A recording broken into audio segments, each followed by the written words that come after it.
Hello class! Today we will be learning a little bit more about the equinox, and I will be teaching it a little differently today. So, throughout the course of this lesson, we have talked about what the equinox is, so we're just going to do a little recap to get started. The equinox is due to Earth spinning on a tilted axis. The equinox also causes the change in seasons that we see and the length of daylight hours throughout the year. Equinox basically just means equal night.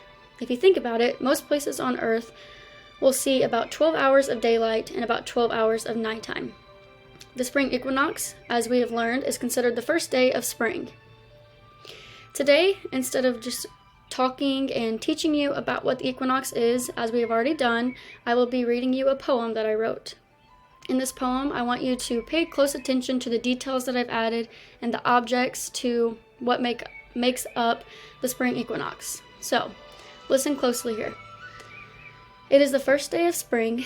The people are dancing as they are supposed to be sleeping. The clock is ticking, a mild March afternoon. With the feel of April coming, flowers are blooming. The long nights are ending. Summer days will appear soon. The days are appearing longer. The spring equinox will bring us ease. Nature is showing us a tease. The promise of spring is beginning. The cycle of nature is orbiting.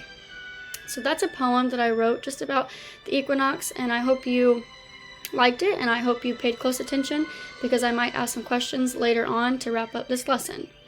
This video and poem were just meant for each student to further their knowledge about the equinox, and I hope you enjoyed it.